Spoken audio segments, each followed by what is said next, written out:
NTA International, reaching the corners of the earth.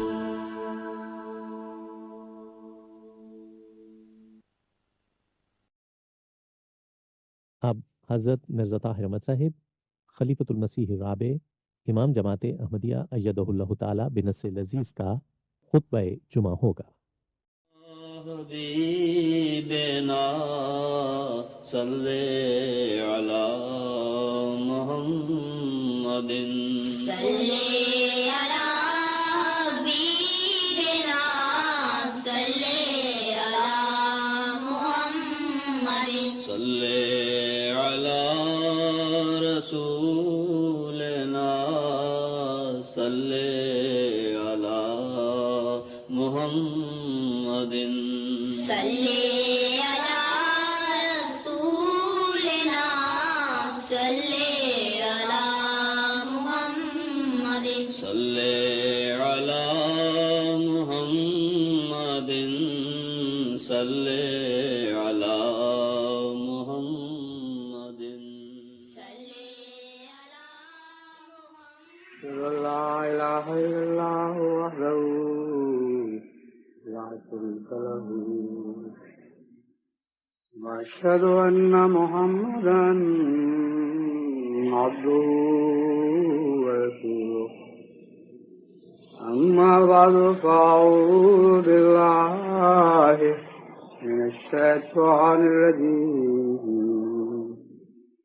بسم الله الرحمن الرحيم الحمد لله رب العالمين الرحمن الرحيم مالك يوم الدين إياك نعبد وإياك نستعين اهدنا الصراط المستقيم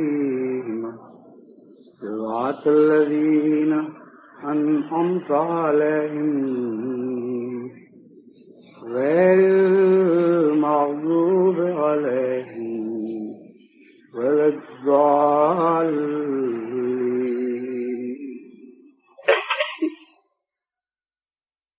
آج میں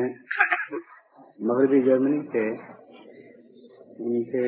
نام الاحمدیہ کے اجتماع اور دیگر پروگراموں میں شرکت کے بعد یہاں پہنچا ہوں۔ جیسا کہ میری آواز سے آپ کو معلوم ہو چکا ہوگا، میرا گلا اکثر تو مغربی جرمنی نے استعمال کر لیا ہے۔ جو کچھ تھوڑا سا بچا ہے اس سے میں کوشش کروں گا کہ چند باتیں آپ سے بھی کروں۔ مغربی جرمنی کا اجتماع خدا کے فضل سے ایک بہت ہی بڑا اور عظیم الشان اجتماع تھا، یہاں تک کہ ربوہ سے آئے ہوئے بعض مہمانوں نے یہاں تک کہا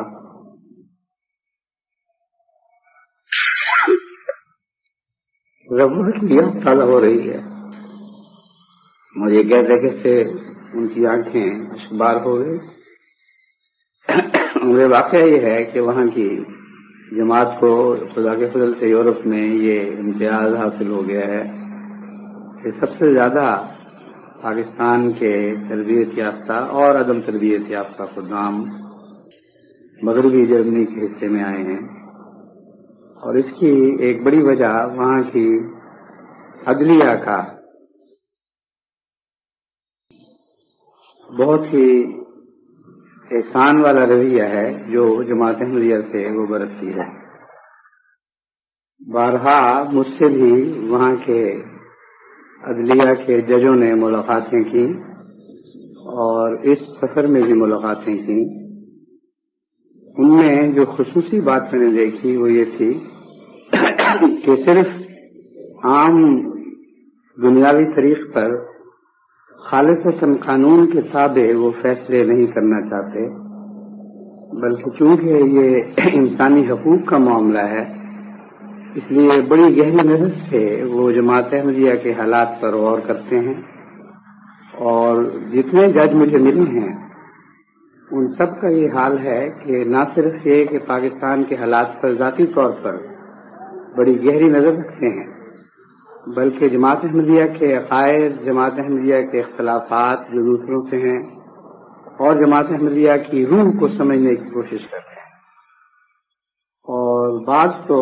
اس کے نتیجے میں اتنا متاثر ہیں کہ ایک جج نے مجھے بتایا کہ میرے لیے ایک لمبے تجربے کے بعد اب یہ ممکن ہی نہیں رہا کہ میں کسی احمدی کے کیس کا انکار کر سکوں، کیونکہ میں محض قانونی مشغافیاں نہیں بلکہ حقیقت کی روح دیکھتا ہوں، اور اس کے نتیجے میں میں سمجھتا ہوں کہ آپ کی جماعت منحصر جماعت ایک مظلوم جماعت ہے، اور اس کا حق ہے کہ دنیا میں جہاں چاہے جا کے آباد ہو تاکہ اس کو ضمیر کی آزادی نصیب ہو۔ چنانچہ بعض جج تو جسم کی آزادی کی حد تک اپنی نظر کو محدود رکھتے ہیں، اور زیادہ تر اسی جستجو میں رہتے ہیں کہ کس حد تک پناہ گزین نے عملاً جسمانی تکلیف اٹھائی۔ لیکن جرمنی کے ججوں میں یہ بات میں نے خصوص سے دیکھی، ایک نہیں دو نہیں، اس سے زیادہ تعداد میں مجھ سے جو ملے ہیں، انہوں نے ہمیشہ اس بات کا ذکر کیا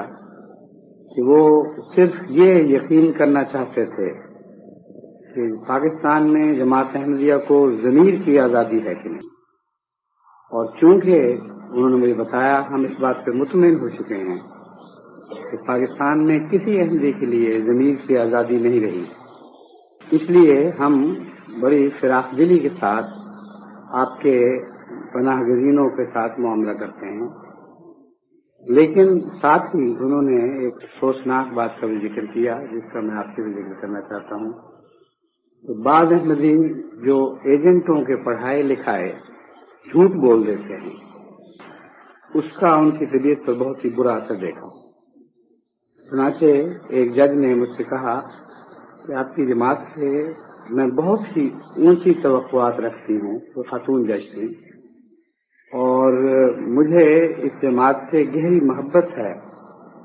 صرف اس وجہ سے نہیں کہ یہ مظلوم ہے بلکہ اس کے عقائد میں توازن ہے، ان کے اندر بہت سی خوبیاں پائی جاتی ہیں، اخلاص ہے، بہت سی ایسی خوبیاں ہیں جن کی کوئی قیمت نہیں۔ لیکن جب میں یہ دیکھتی ہوں کہ کوئی احمدی اپنے ایجنٹوں کے پڑھائی لکھائی میں پڑھائی میں آ کر ان کے سکھائی پڑھائی میں آ کر جھوٹ بولتا ہے تو مجھے اس کی بہت تکلیف پہنچتی ہے۔ اب اس کو احمدیت کے لیے تکلیف پہنچنا یہ اس کی حد بہت بڑی شرافت کا نتیجہ ہے، لیکن جتنی تکلیف اسے پہنچی اس سے بہت زیادہ تکلیف مجھے پہنچی۔ چنانچہ میں نے جرمنی کے اجتماع میں بھی خطبہ وہاں دیا تھا، اس میں سب سے زیادہ اس بات کو لیا کہ احمدی اور جھوٹ کا آپس میں کوئی دور کا بھی تعلق نہیں ہونا چاہیے۔ جس طرح شرک اور توحید کے درمیان ایک بیر ہے، اس طرح ایک سچے مواحد اور جھوٹ کے درمیان ایک بیر ہوا کرتا ہے، اور جھوٹ اور توحید اور شرک اور توحید یہ ایک ساتھ پنپ نہیں سکتے۔ اس لیے جو احمدی بھی اپنے ادنی مفاد کی خاطر اپنی روح کو قربان کرتا ہے اور جھوٹ میں ملوث ہو جاتا ہے، اتنا ہی بڑا وہ خدا تعالیٰ کی ناراضگی کو مول لینے والا بنتا ہے۔ روزمرہ کی مجالس میں گپ شپ کی عادت اور مبالغہ آمیزی کی عادت تو ہمارے ملک میں عام ہے، لیکن جب سنجیدہ معاملات میں جھوٹ بولے جائیں تو وہ ایسی باتیں ہیں جو یقیناً خدا تعالیٰ کی ناراضگی کا موجب بنتی ہیں۔ چنانچہ قسموں کے متعلق قرآن کریم نے فرمایا کہ اللہ تعالیٰ تمہاری لغو قسموں پہ تمہیں نہیں پکڑے گا۔ انسانی کمزوریاں ہیں، بعضوں کو عادت پڑی ہوتی ہے یوں قسمیں کھاتے رہنے کی،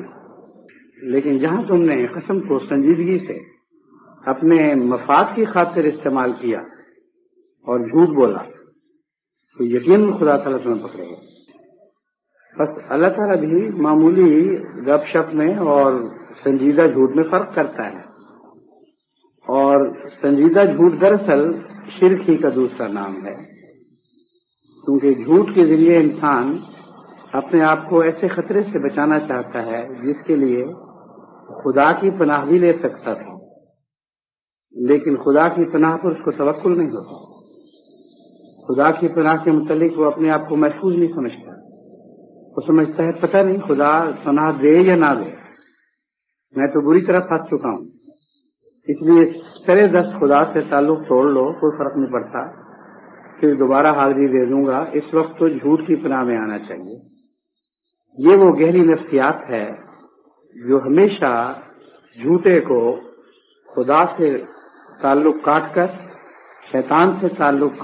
قائم کرنے پر مجبور کر دیا کرتی ہے. اس وقت وہ سمجھتا بھی نہیں کہ میں کیا کر رہا ہوں،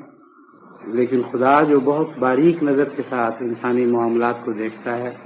وہ جانتا ہے کہ جب میری ضرورت تھی تو میرے بندے نے مجھ سے توکل نہیں کیا اور شیطان سے توکل کیا. اس لیے جس پر یہ توکل کرتا ہے اسی کا ہو جائے. اور ایسے بندوں کو پھر خدا تعالیٰ کا پیار نصیب نہیں ہوا کرتا. یہی مضمون تھا جو میں نے وہاں بیان کیا. ہاں، حضرت صلی اللہ علیہ وسلم کی زندگی اور صحابہ کی زندگی پر آپ غور کر کے دیکھیں کہ سب سے بڑی سچائی سے اس وقت انہوں نے کام لیا جب سب سے زیادہ خطرہ درپیش ہوا کرتا تھا. اور بڑے سے بڑے خطرے کے وقت نہ صرف یہ کہ جھوٹ سے کام نہیں لیا بلکہ سچائی بڑی قوت کے ساتھ دل سے پھوٹی ہے. ایک موقع پر حضرت محمد مصطفیٰ صلی اللہ علیہ وسلم ایک غزوے میں شریک تھے. تو دوپہر کو آرام کرنے کے لیے قافلہ مختلف درختوں کی چھاؤں ڈھونڈتا ہوا الگ الگ پھیل گیا. حضرت صلی اللہ علیہ وسلم بھی ایک درخت کی چھاؤں میں تنہا لیتے ہوئے آرام فرما رہے تھے. اتنے میں ایک دشمن کا وہاں سے گزر ہوا. اس نے تلوار سونپی اور حضرت صلی اللہ علیہ وسلم کو جگا کر کہا، آپ کا نام لے کر مخاطب کرتے ہوئے، اب یہاں اور کوئی نہیں ہے، کوئی طرح ساتھی بچانے والا نہیں. تو نہتا ہے اور لیٹا ہوا ہے اور میں یہ تلوار سونپ کے تیرے سر پر کھڑا ہوں. اب بتا تجھے مجھ سے کون بچا سکتا ہے؟ حضرت صلی اللہ علیہ وسلم نے بڑے اطمینان سے اسی طرح لیتے ہوئے فرمایا، میرا خدا. ایسا روپ تھا اس صداقت میں، ایسا جلال تھا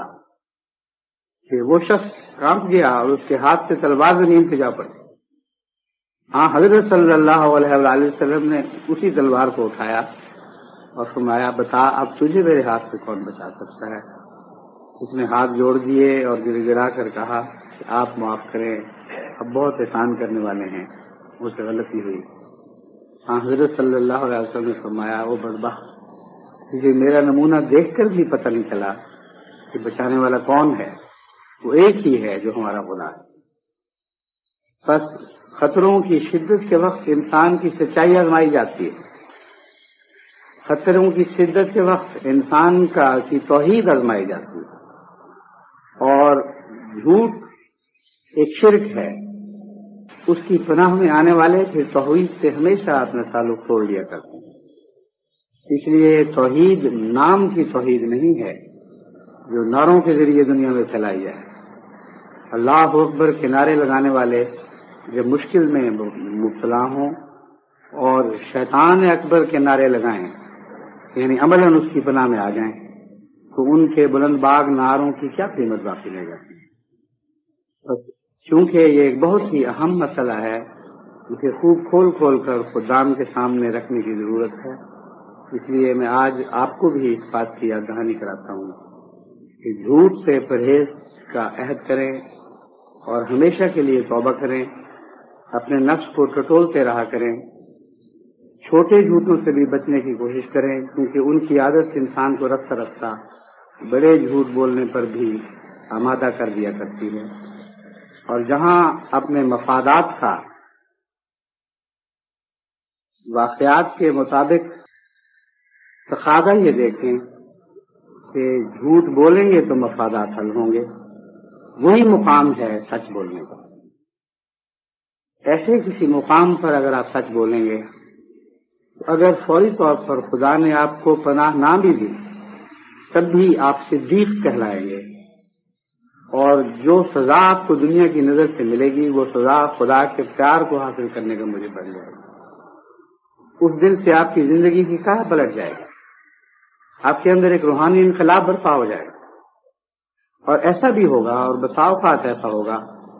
کہ جہاں خطروں نے آپ کو چاروں طرف سے گھیرا ہو، آپ کو کوئی اور پناہ ملتی نہ ہو، خدا کی خاطر آپ یہ فیصلہ کر لیں کہ جو کچھ بھی ہوگا میں نے جھوٹ کی پناہ نہیں لینی، تو اچانک خدا تعالیٰ کی تقدیر خطرات کے گھیروں کو توڑ دے گی اور آپ کے لیے باہر سے بچ نکل کے باہر جانے کے لیے رستے کشادہ ہو جائیں گے۔ اور یہ اتنی دفعہ بارہا احمدیوں کے ساتھ ہوتا آیا ہے اور ہوتا ہے کہ یہ کوئی فرضی کہانی نہیں بلکہ امر واقعہ ہے، ایک روزمرہ کی زندگی میں روزمرہ ہونے والا تجربہ ہے۔ بس اس وجہ سے نہیں کہ آپ کو خدا ضرور بچائے گا اس لیے آپ سچ بولیں، اس لیے سچ بولیں کہ خدا سچ پر راضی ہوگا، اور پھر بچائے یا نہ بچائے یہ وہ مالک ہے، اس کی مرضی ہے۔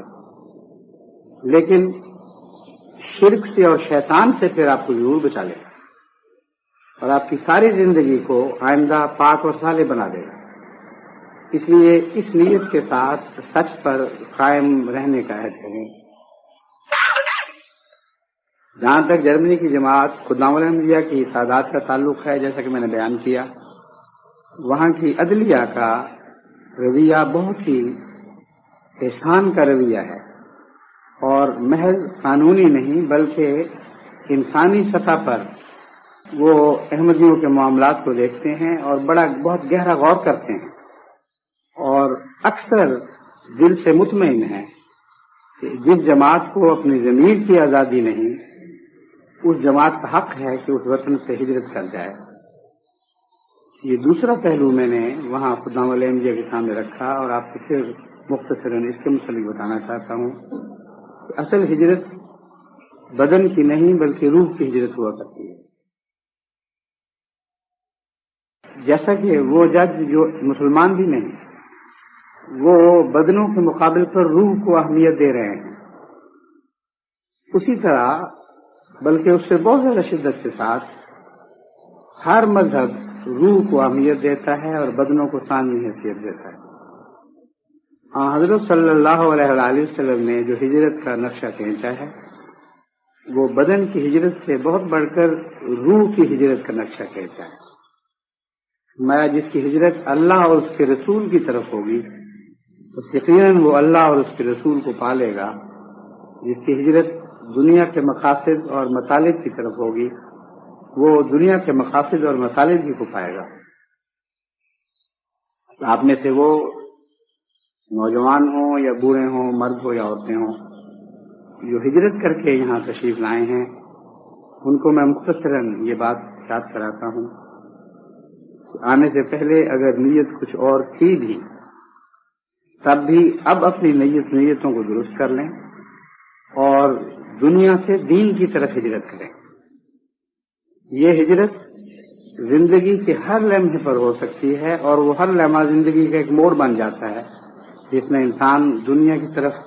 سے رخ پھیر کر دین کی طرف رخ اختیار کر لیتا ہے۔ تو دعا کریں کہ آپ کو بھی زندگی کا کوئی ایسا ہی لمحہ نصیب ہو جو زندگی کا ایسا موڑ بن جائے جس میں آپ کا رخ دنیا سے ہٹ کر خدا کی طرف ہو جائے، اور اگر یہ ہو جائے تو پھر آپ کی ہجرت دنیاوی لحاظ سے بھی کامیاب ہوگی اور دینی لحاظ سے بھی کامیاب ہوگی، اور آپ کو زندگی کا مقصد حاصل ہو جائے۔ اس پہلو سے انصار کو بھی، خدام کو بھی اور لجنات کو بھی اپنے ممبروں کو اور ممبرات کو یاد دلاتے رہنا چاہیے کہ ہمیں لازماً بالآخر خدا کی طرف ہجرت کرنا ہے۔ اگر ہم نے ایسا نہ کیا تو پھر بہرحال ہم خدا ہی کی طرف لوٹیں گے۔ دو ہی صورتیں انسان کی زندگی پہ آ سکتی ہیں، ایک یہ کہ وہ خدا کی طرف اس طرح لوٹے جس طرح ہنکا کر کسی چیز کو لے جایا جاتا ہے، اور ایک اس طرح لوٹے کہ اس کا دل اچھلتا ہوا اپنے بدن سے آگے بڑھ کر خدا کی طرف بڑھ رہا، اس کی روح پیش قدمی کرتی چلی جائے اور وہ اس طرح خدا کی طرف لپکے جس طرح ایک بھوکا بلبلاتا ہوا بچہ ماں کے دودھ کی طرف لپکتا ہے، ایسی واپسی حقیقی مومن کی واپسی ہے۔ اور وہ لوگ جو اس دنیا میں خدا کی طرف ہجرت نہیں کرتے، مرنے کے بعد قرآن کریم نے ان کا بین ہی یہی نقشہ کھینچا ہے کہ فرشتے ان کو ہنکا کر لے کے جائیں گے۔ جس طرح جانوروں اور ریوڑوں کو، بھیڑ بکری کے ریوڑوں کو ہنکا کر لے کے جایا جاتا ہے، وہ اپنی مرضی سے نہیں چلتے، ان کو علم بھی نہیں ہوتا کہ کہاں جا رہے ہیں۔ ہنکانے والے بعض دفعہ ان کے لیے کتے رکھے جاتے ہیں جو ان کو چاروں طرف سے ڈرا دھمکا کر ایک سمت میں چلنے پہ مجبور کرتے ہیں، بعض دفعہ گھڑ سوار کانٹے لے کر ان کے آگے پیچھے چلتے ہیں۔ چنانچہ خدا تعالیٰ نے مرنے کے بعد ان لوگوں کو جو مرنے سے پہلے خدا کی طرف نہیں گئے، جہنم کی طرف لے جانے کا یہی نقشہ کھینچا گیا۔ خدا تعالیٰ نے یہی نقشہ کھینچا ہے، اور ایسے فرشتے جو شداد ہیں، جو سختی کرنا جانتے ہیں، ان کے سپرد ان روحوں کو کیا جائے گا۔ اصل میں جہنم اور جنت دراصل اسی دنیا میں بنتے ہیں، جن کی روحیں خدا کی طرف مائل ہو جاتی ہیں اور خدا سے تعلق پیدا کر لیتی ہیں،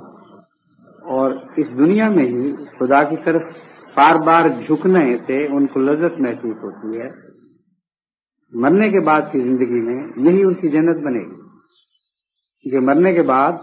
خدا اور بندے کی روح کے درمیان سے پردے اٹھائے جائیں گے، اور جو چیز یہاں حسین دکھائی دے رہی تھی،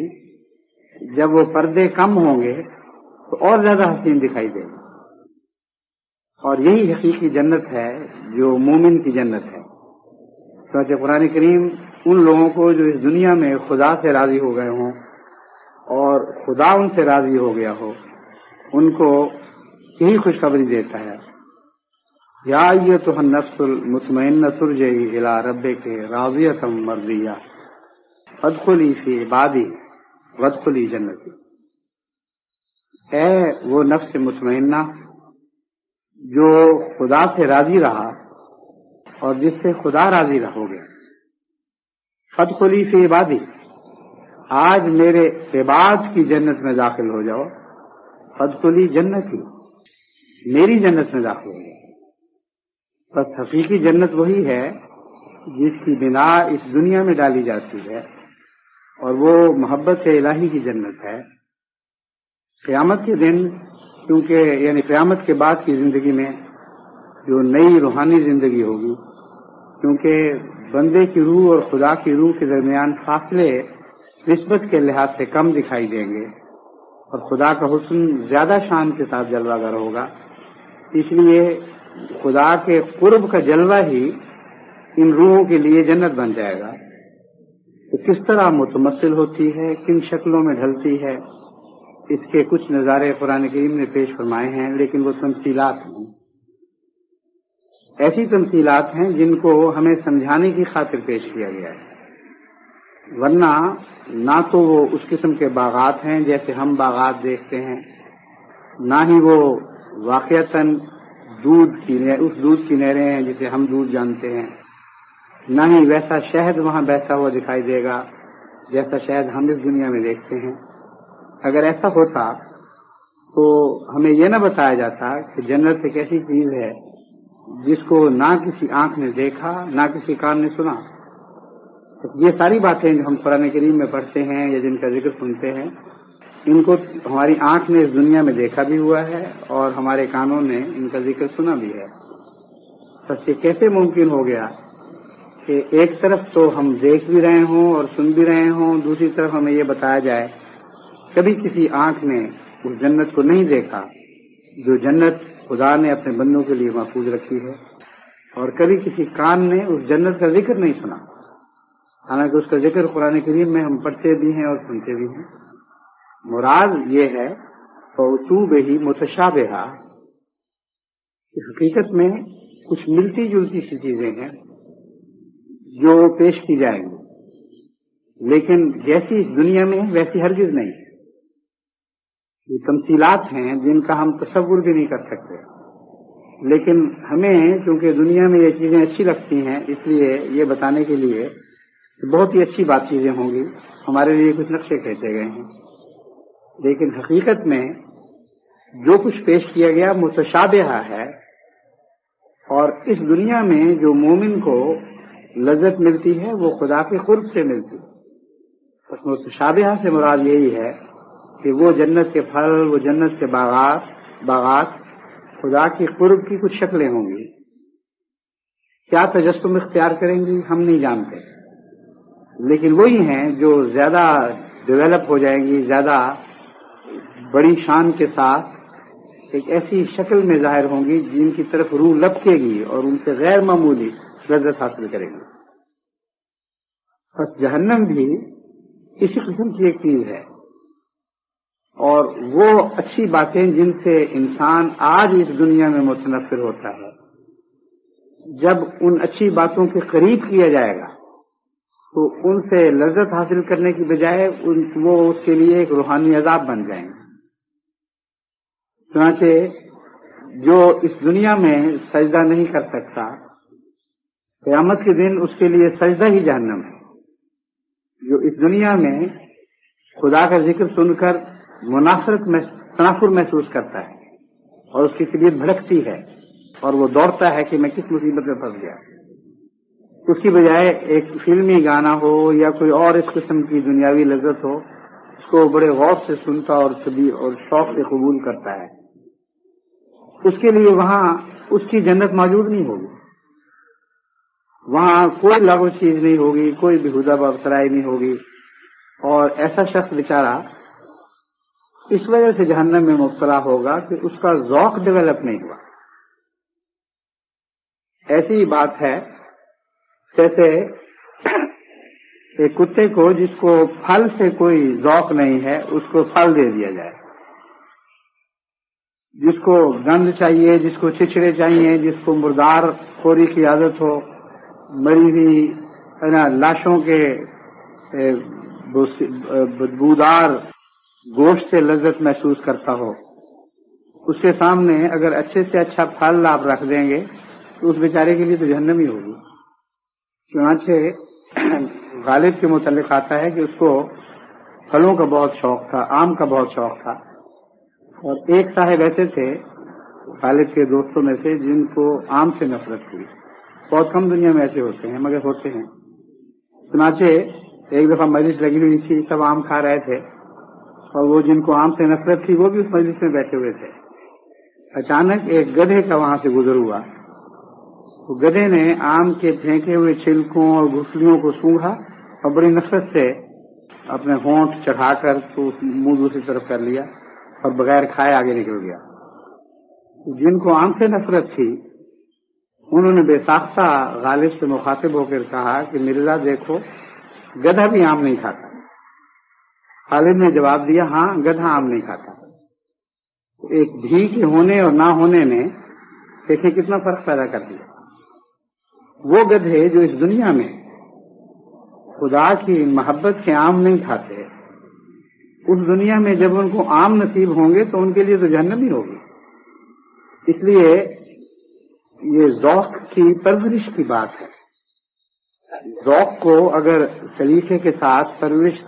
کی جائے، ذوق کی اگر سلیقے سے پرورش کی جائے تو رفتہ رفتہ وہ ترقی کرتا چلا جاتا ہے اور ادنا سے اعلیٰ کی طرف حرکت کرتا ہے۔ اسی لیے خدا تعالیٰ نے اپنی محبت کا ذوق پیدا کرنے کے لیے زندگی کو اربوں سال کے تربیت کے دور سے گزارا ہے۔ وہ معمولی کیڑے جو ابتدائی حالت سے تعلق رکھتے ہیں ان میں سے بہت سی قسمیں ایسی ہیں جو گندگی سے باہر سانس ہی نہیں لے سکتے، اور وہ ان کی جنت ہے۔ کس طرح خدا تعالیٰ نے رفتہ رفتہ ایک دو سال میں نہیں، ایک دو ہزار سال میں نہیں، ایک دو لاکھ سال میں نہیں، ایک دو کروڑ سال میں بھی نہیں، اربوں سال میں زندگی کو تربیت دے کر اس کو اعلیٰ ذوق کی اس منزل تک پہنچا دیا جسے انسان کی منزل کہا جاتا ہے۔ اور اس کے باوجود جب وہ تربیت پا کر اس قابل ہو گیا کہ وہ خدا تعالیٰ کی محبت میں لذت حاصل کر سکے، جب وہ اس لائق بن گیا کہ وہ اعلیٰ اور لطیف چیزوں کا ادراک کر سکے اور ان کو سمجھ سکے اور ان کا ادنا سے فرق کرنا سیکھ لے، اس وقت وہ واپس لوٹا اور دنیا کی طرف منہ مارنے لگ گیا اور پھر گندگی کی طرف جھکے۔ ایسے ہی شخص کا ذکر ایک کتے کی مثال کے ساتھ خدا تعالیٰ یوں بیان فرماتا ہے، وَلَوْ شِئْنَا لَرَفَعْنَاهُ بِهَا وَلَكِنَّهُ أَخْلَدَ إِلَى الْأَرْضِ، اگر ہم چاہتے ہم اس کا رفع ان صفات کے ذریعے کر دیتے جو خدا تعالیٰ نے اس کو عطا فرمائی تھی، وَلَكِنَّهُ أَخْلَدَ إِلَى الْأَرْضِ، لیکن وہ بدبخت زمین کی طرف جھک گیا اور ان ادنا حالتوں کی طرف لوٹ گیا جن سے نکال کر ایک بہت لمبے عرصے میں خدا نے تربیت کر کے اس کو بلند مقام تک پہنچایا تھا۔ اسی طرح سورہ 3 میں خدا تعالیٰ فرماتا ہے، وَلَقَدْ خَلَقْنَا الْإِنسَانَ فِي أَحْسَنِ تَقْوِيمٍ ثُمَّ رَدَدْنَاهُ أَسْفَلَ سَافِلِينَ إِلَّا الَّذِينَ آمَنُوا وَعَمِلُوا الصَّالِحَاتِ فَلَهُمْ أَجْرٌ غَيْرُ مَمْنُونٍ، کہ خدا تعالیٰ نے انسان کو احسن تقویم سے پیدا کیا ہے۔ تقویم سے مراد ہے سیدھا اور درست کرنا۔ فرمایا دیکھو ہم نے کتنے لمبے درستی کرنے کے دور سے اور تربیت کے دور سے انسان کو گزار کے اس کو کیسی اعلیٰ حالت تک پہنچا دی۔ ثم رددناہ اسفل سافلین، پھر ہم نے اس کو دنیا کی ادنا حالتوں کی طرف لوٹنے دیا۔ کیوں؟ اس لیے نہیں کہ خدا نے زبردستی لوٹا دیا، اس لیے کہ نہ وہ ایمان لایا نہ اس نے اعمال صالحہ کو اختیار کیا۔ الا الذین آمنوا وعملوا الصالحات، وہ لوگ جو ایمان لے آئے اور نیک اعمال کو اختیار کیا وہ مستثنا ہیں، وہ کبھی بھی واپس ادنا حالتوں کی طرف لوٹائے نہیں جائیں گے۔ فلہم اجر غیر ممنون، ان کے لیے ایسی جزا ہے جو غیر نہ ختم ہونے والی ہے، ان کی ترقیات بے حساب ہیں اور لامتناہی ہیں۔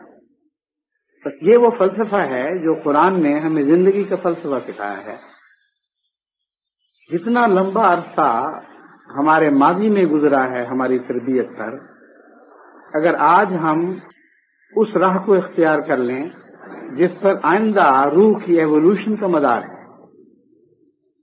جس کے ذریعے روح نے پھر آگے ترقی کر دی، تو پھر کوئی واپسی نہیں۔ فرمایا پھر ہم وعدہ کرتے ہیں کہ جس طرح ارب سال کے دور سے گزار کے تمہیں تربیت کر کے انسان کے مقام تک پہنچایا، یہ انسان کا مقام تمہارا پہلا قدم بن جائے گا، اور آئندہ اس سے بھی بہت زیادہ ترقیات تمہارے لیے رکھی گئی ہیں۔ ایسے غیر متناہی ترقی کے مقامات ہیں کہ تم ان کا تصور ہی نہیں کر سکتے، غیر ممنون، وہ کبھی کاٹے نہیں جائیں گے، کبھی کسی مقام پر ختم نہیں ہوں گے۔ بس یہ وہ دعوت ہے جو اسلام نے آپ کو دی ہے، جو قرآن کریم نے بڑے حکیمانہ فلسفے کے ساتھ کھول کر آپ کے سامنے رکھی ہے، اس کی حکمتیں بیان فرمائی ہیں، آپ کے لمبے ماضی کی مثالیں دے کر آپ کو سمجھایا ہے کہ یہ دنیا باطل نہیں ہے، انسان کی پیدائش یوں ہی اتفاقاً نہیں ہوئی، بلکہ ایک بہت ہی بلند اور نہ ختم ہونے والے مقصد کی پیروی کے لیے انسان کو بنایا گیا ہے۔ بس جیسا اس کا ماضی ہے جس میں رفتہ رفتہ ترقی دکھائی دیتی ہے، ویسا ہی اس کا مستقبل بھی ہو سکتا ہے، مگر شرط یہی ہے کہ ایمان لے آئے اور اعمال صالحہ اختیار کرے۔ بس اس پہلو سے مومن کی زندگی لامتناہی زندگی بن جاتی ہے، مگر اس دنیا میں اسے خدا کی طرف لوٹنا ہوگا۔ اگر اس دنیا میں خدا کی طرف نہیں لوٹے گا تو اس کا متبادل یہ ہے کہ وہ اپنے ماضی کی طرف لوٹ جائے گا۔ اسفل سافلین کا مطلب یہ ہے کہ بد سے بدتر اور بدتر سے بدتر ہوتا چلا جائے گا، یعنی وہ واپس حیوانی خصلتوں کی طرف لوٹ جائے گا۔ قرآن کریم کے اس بیان کی صداقت ہمیں ان انسانوں کی زندگی میں ملتی ہے جو لذت حاصل کرنے کے لیے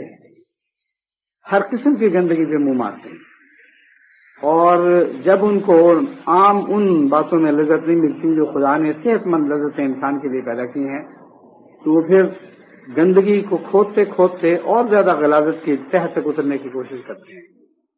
یہ جو ڈرگ کے ذریعے ایک قسم کی روحانی لذت حاصل کرنے کا جنون ہے، یہ دراصل اسی کوشش کا دوسرا نام ہے۔ اور اس کے علاوہ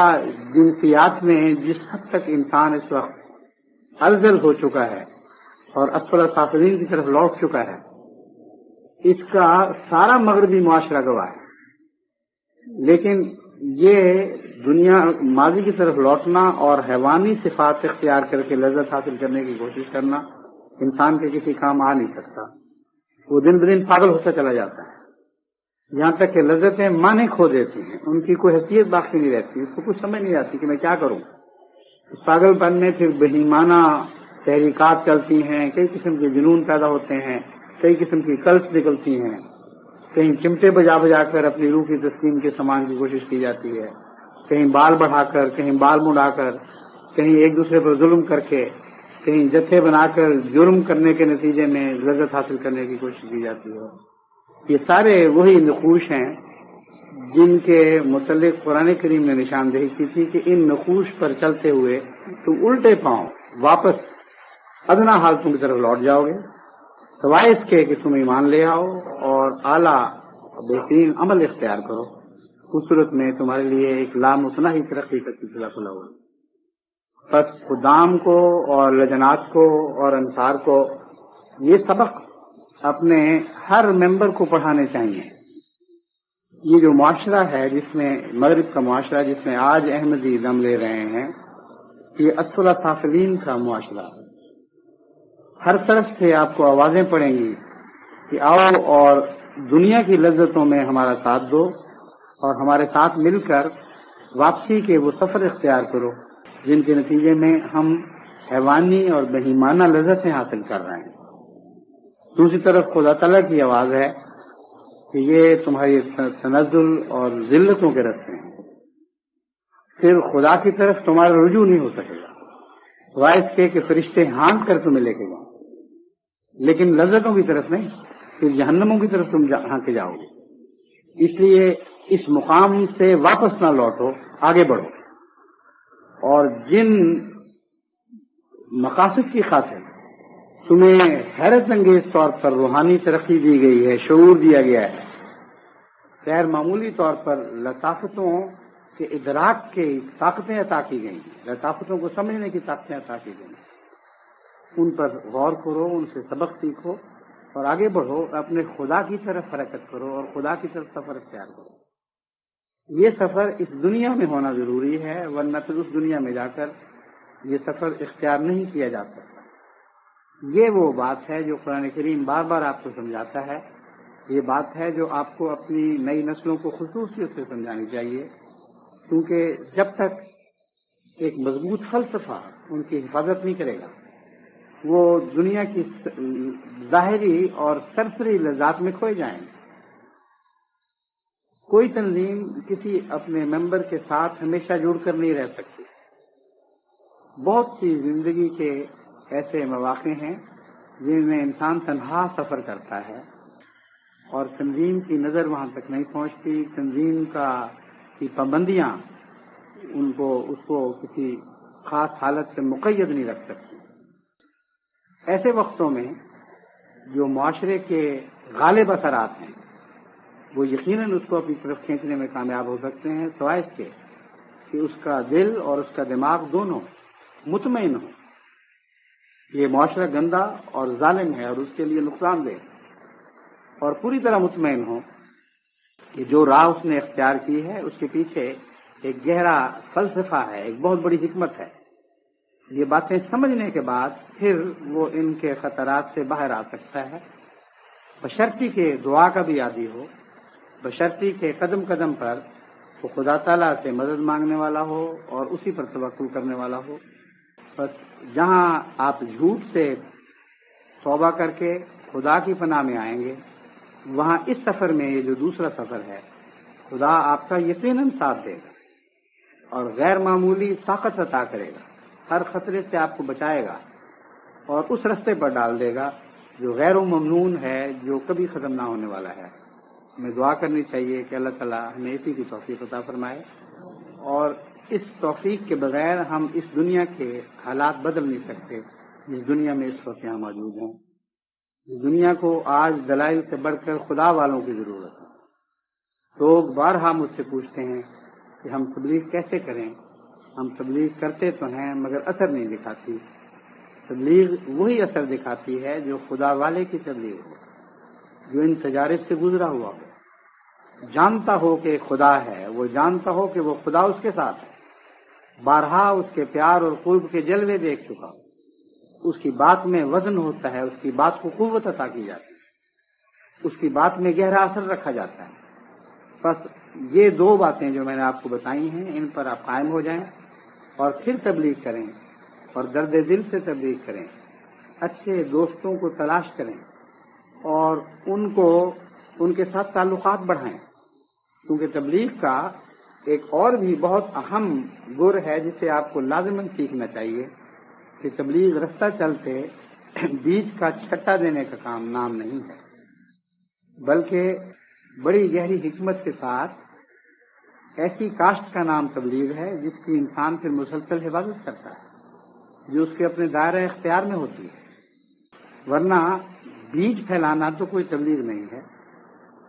آپ دنیا میں زرخیز سے زرخیز علاقے میں بیج پھیلاتے چلے جائیں، پیچھے پیچھے پرندے اس بیج کو چگتے چگتے چلے جائیں گے، جانور آ کے اس کو ضائع کرتے چلے جائیں گے،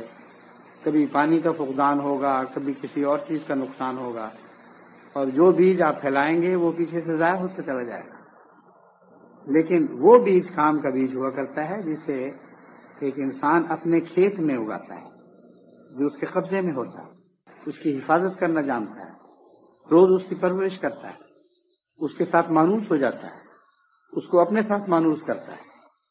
اور یہی وہ سچی تبلیغ ہے جو پھل دیتی ہے۔ حضرت ابراہیم علیہ الصلوۃ والسلام نے جب خدا تعالیٰ سے یہ عرض کی کہ رب ارنی کیف تحیی الموتیٰ، اے خدا تو مجھے اس بات پر معمور تو کر چکا ہے کہ میں مردوں کو زندہ کروں، اور تو نہیں زندہ کرنا، کیف تحیی الموتیٰ، تو بتا تو صحیح کہ مردوں کو کیسے زندہ کرے۔ اللہ تعالیٰ نے جو مثال دی اس میں بہت اہم جو نقطے کی بات بیان فرمائی گئی وہ یہ تھی کہ پرندوں کو لو، 4 پرندوں کو پکڑو، سرہن الیک۔ بعض مفسرین بیچارے اب تک یہی سمجھتے ہیں کہ سر کا مطلب ہے خیمہ کر دو، اور خیمہ کر کے پہاڑیوں پہ پھینک دو چاروں طرف، حالانکہ سر کا مطلب ہے مانوس کر لو۔ اگر خیمہ کرنا ہو تو الیکا کا کیا مطلب، اپنی طرف خیمہ کر لو، کیا ہو؟ مانوس بنانا ہو تو اس کے ساتھ الیکا کا صلہ لگتا ہے کہ ہاں اپنی طرف مانوس کر لو، اپنے ساتھ مانوس کر لو، اس لیے اس کے سوا کوئی معنی ہو ہی نہیں سکتا۔ فرمایا کہ دیکھو جب تم پرندوں کو اپنی طرف اپنے ساتھ مانوس کر لیتے ہو، تمہاری آواز کا جواب دیتے ہیں، ان کو مختلف سمتوں میں پہاڑیوں کی چھوڑ دیا اور تب بھی وہ تمہاری آواز پر اڑتے ہوئے تمہارے قدموں میں پہنچ جائیں۔ اسی طرح انسانی روحوں کی تشخیص ضروری ہوا کرتی ہے، ورنہ تبلیغ کامیاب نہیں ہو سکتی، ورنہ مردے زندہ نہیں ہو سکتے۔ یہ دنیا جو مادہ پرست ہو چکی ہے اس کی مثال مردوں کی سی ہے، اور یہ وہ مردے ہیں جن کو زندہ کرنا آپ کا کام ہے، اور زندہ کرنے کی ترکیب خدا تعالی نے سکھا دی ہے۔ جائز کے کہ بازاروں میں پھر کے لیتے پھر تقسیم کر دیا، یا اسٹال لگا کے گھر آ گئے کہ یہ ہم نے بڑی تبلیغ کر دی، یا ویسے ہی بے ترتیب بغیر کسی سلیقے کے بغیر کسی پروگرام کے جیسے چھیڑ دی، اس کا نام تبلیغ نہیں ہے۔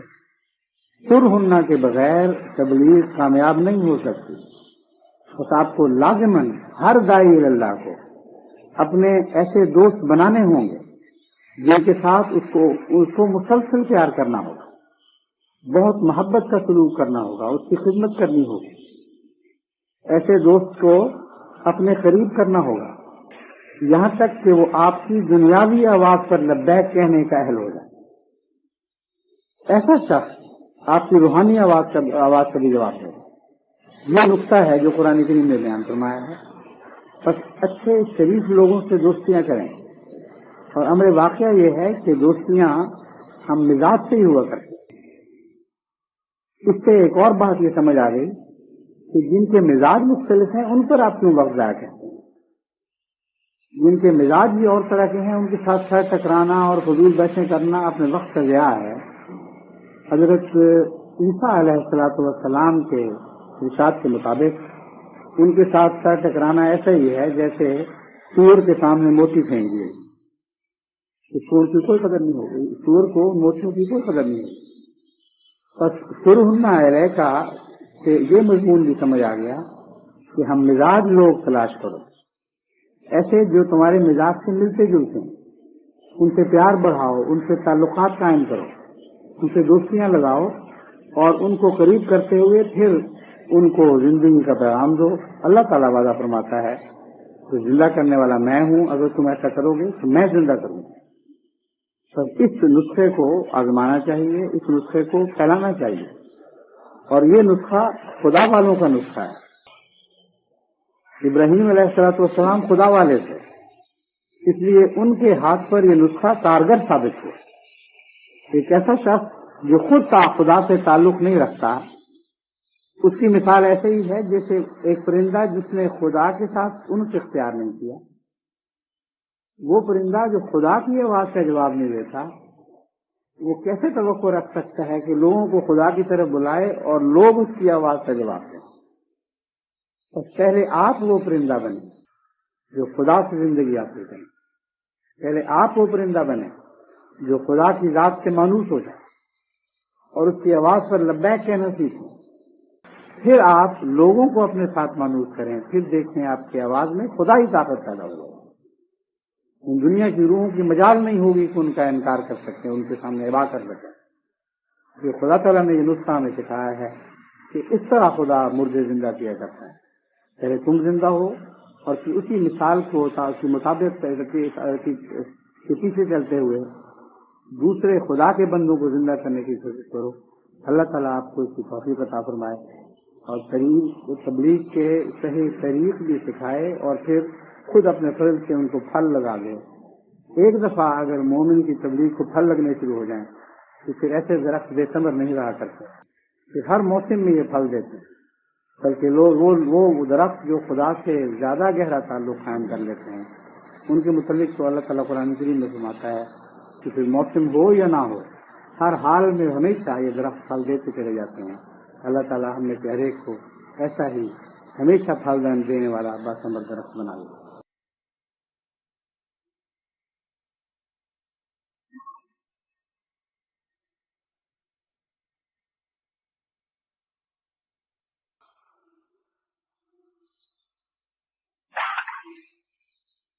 الحمد لله نحمده ونستعينه ونستغفره ونؤمن به ونتوكل عليه ونعوذ بالله من شرور أنفسنا ومن سيئات أعمالنا من يهده الله فلا مضل له ومن يضلل فلا هادي له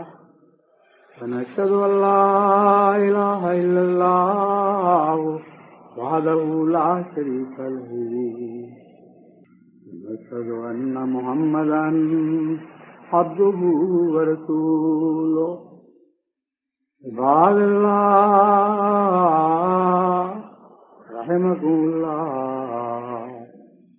إن الله يأمر بالعدل والإحسان وإيتاء ذي القربى